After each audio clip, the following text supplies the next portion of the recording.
It was nearing midnight, and I was ready to wrap up my shift at a small pizza joint in a quiet suburban town. The night had been slow, with only a few orders trickling in. My manager, Rick, handed me a slip of paper with an address and a name, Morrison. He grinned and said, "Last one for the night, Jake. Should be easy." I glanced at the address. It was a place I hadn't delivered to before, a house on the outskirts of town where the suburbs blended into dense woods. My phone's GPS showed that it was a good 15 minutes away, but the route looked straightforward enough.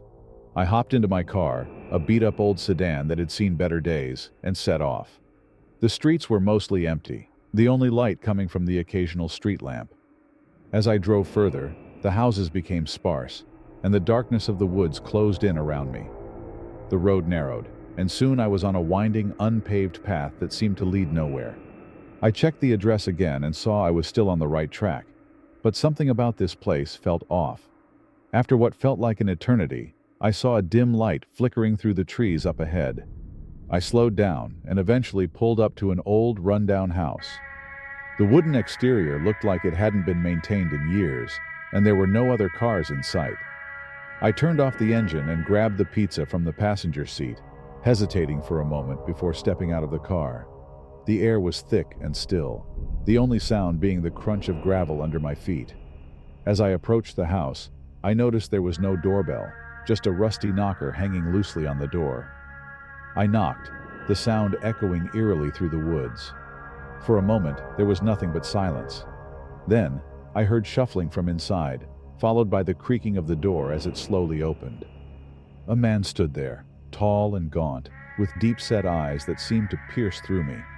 His clothes were old and worn, hanging loosely on his skeletal frame. He stared at me for a long moment before speaking in a low, raspy voice. "You've brought the pizza?" I nodded, handing him the box. "That'll be $19.50, I said, trying to keep my voice steady. He didn't move, just kept staring at me with those hollow eyes. Finally, he turned and disappeared into the darkness of the house, leaving the door ajar. I waited on the porch, shifting uneasily. A minute passed, then two. The longer I stood there, the more I noticed the strange smell emanating from inside, a mix of damp wood and something rotten. Growing impatient, I called out, "Sir, do you have the money?" There was no response, just the faint sound of something moving deeper within the house. I took a cautious step forward, peering into the dimly lit interior. The hallway was long and narrow, with peeling wallpaper and cobwebs hanging from the ceiling. I could see a flickering light coming from a room at the end of the hall. The smell grew stronger as I stepped inside, my instincts screaming at me to leave, but curiosity got the better of me. I moved further into the house, the floorboards creaking under my weight. As I reached the doorway of the lit room, I noticed the light wasn't coming from a lamp, but from several candles placed around the room. The walls were covered in strange symbols drawn in what looked like dried blood, and in the center of the room was a large wooden table. On the table lay several objects, rusted tools, old photographs, and what looked like animal bones. But what caught my attention was the fresh blood slowly dripping from the edge of the table. My heart raced as I realized the photos on the table were of people, ordinary people like me, captured in various states of terror. I took a step back, my mind screaming at me to run, when I heard the door behind me slam shut. I spun around to see the man standing there, a twisted grin on his face. "You shouldn't have come inside," he whispered. Panic surged through me, and I bolted toward the nearest exit, a side door leading to the back of the house. I could hear his footsteps chasing after me, but I didn't dare look back. I burst through the door and into the dark backyard, my eyes searching for a way out. There was an old rusted fence at the edge of the yard, and I sprinted towards it. As I climbed over, I felt a sharp pain in my leg. I looked down to see blood trickling from a gash where a piece of the fence had cut me, but I didn't stop. I kept running into the woods, the branches scratching at my face and arms. I could still hear him behind me, his heavy breathing getting closer. I pushed myself harder, my legs burning as I ran through the dense forest. I didn't know where I was going, just that I needed to get as far away from that house as possible. Finally, after what felt like hours, I stumbled upon a road. I looked around frantically, trying to get my bearings, and saw headlights approaching in the distance. I ran into the middle of the road, waving my arms desperately. The car screeched to a halt, and the driver, an older man, rolled down the window. "Help me!" I gasped. "Please, you have to help me!" The man quickly unlocked the doors, and I scrambled into the passenger seat. As we drove away, I glanced back at the woods, half expecting to see that man emerging from the trees. But there was nothing, just darkness. The driver took me to the nearest police station, where I told them everything. They sent a team to investigate the house, but when they arrived, they found it abandoned. There was no sign of the man, the symbols, or even the blood. The officers assured me they would keep looking, but I knew deep down that the man was still out there, waiting for his next victim. And every time I close my eyes, I see his face, that twisted grin, and those hollow eyes staring back at me.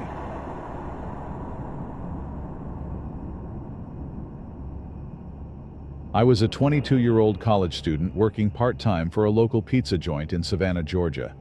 Delivering pizzas helped me cover my tuition, and the late-night shifts were especially lucrative. I had gotten used to the odd hours, the drunk customers, and even the occasional prank calls. But nothing prepared me for what happened one Friday night.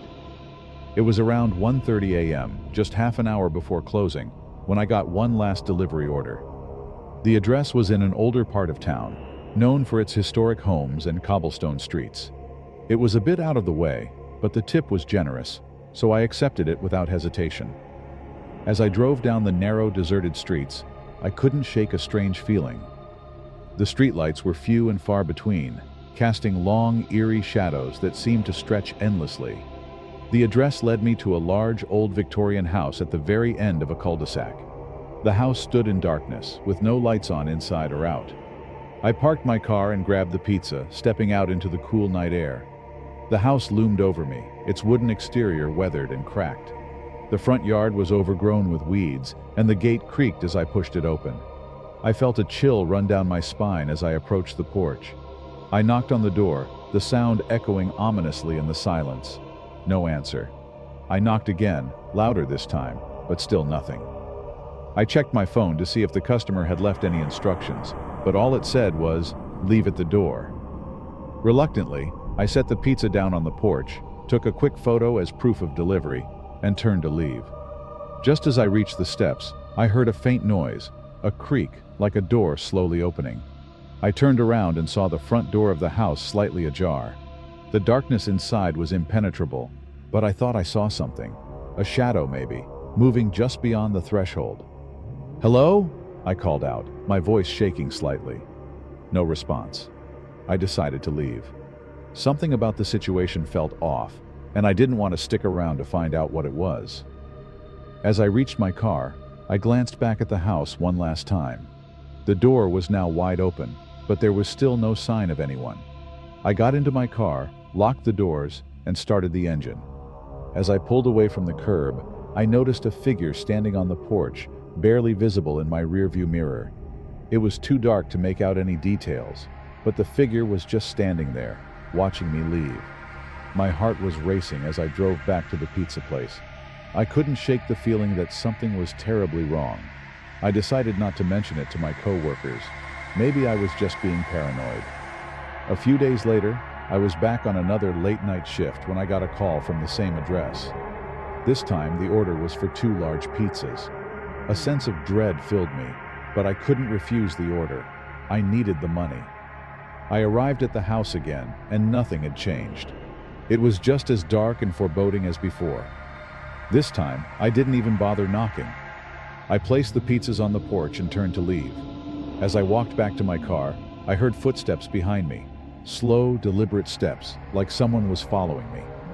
I froze and turned around, but there was no one there. The door to the house was wide open again, and the pizzas were gone.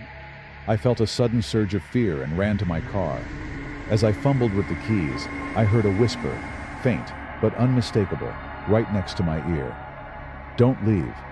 I jumped into my car and sped away, not daring to look back. My hands were shaking, and I could barely breathe. I drove straight home, my mind racing with thoughts of what had just happened. The next day, I told my boss I was quitting. I couldn't handle another night like that. As I walked out of the pizza place for the last time, I received a notification on my phone. a tip from the last delivery. The message read, "See you soon." I never delivered another pizza after that, but sometimes, late at night, I can still hear those footsteps behind me, and I know I'll never be able to escape that house.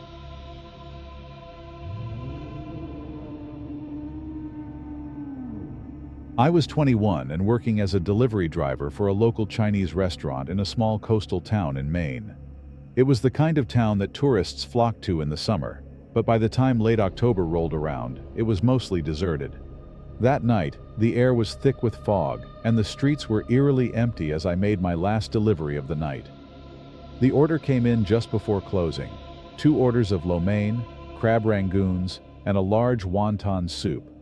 The address was on the outskirts of town, a place I'd never delivered to before.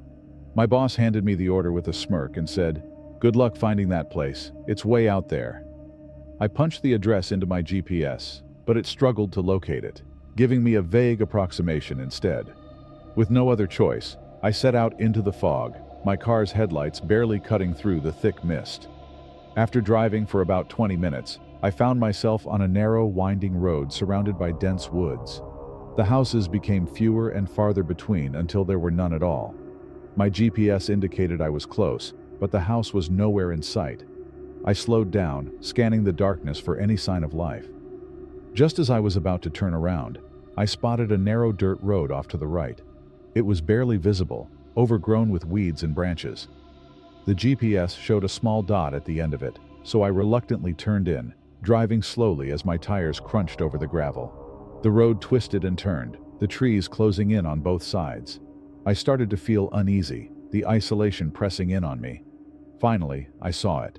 A small, run-down cabin at the end of the road, with only a single dim light shining through a window. I parked my car and grabbed the food, hesitating for a moment before stepping out. The air was colder here, and the silence was deafening. No sounds of animals, no wind, just dead quiet.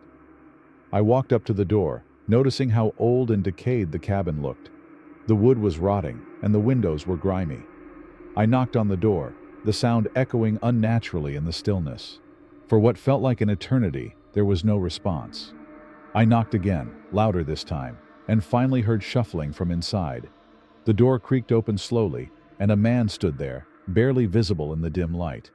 He was tall, thin, and his face was gaunt, with deep-set eyes that seemed to bore into me. Your food's here," I said, trying to sound casual, but my voice wavered.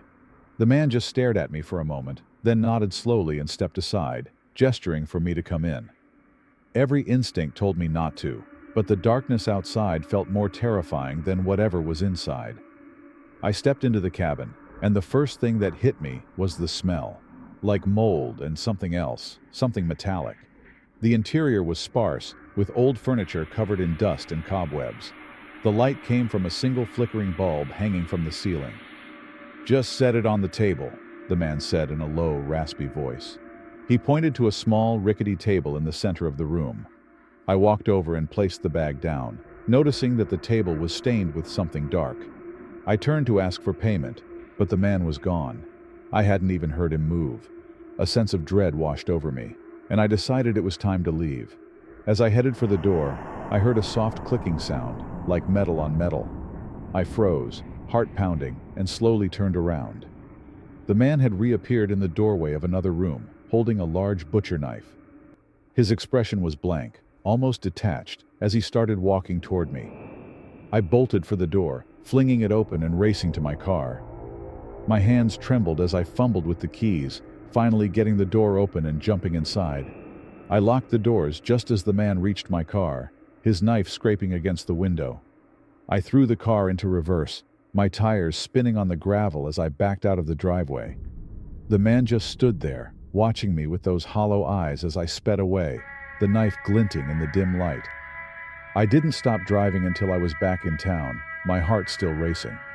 I called my boss and told him what happened, but he just laughed it off, saying it was probably just some weirdo trying to scare me. But I knew there was something seriously wrong with that man. I never went back to that part of town again, and I quit the delivery job not long after. Sometimes, late at night, I still see his face in my mind, those empty eyes staring at me through the darkness.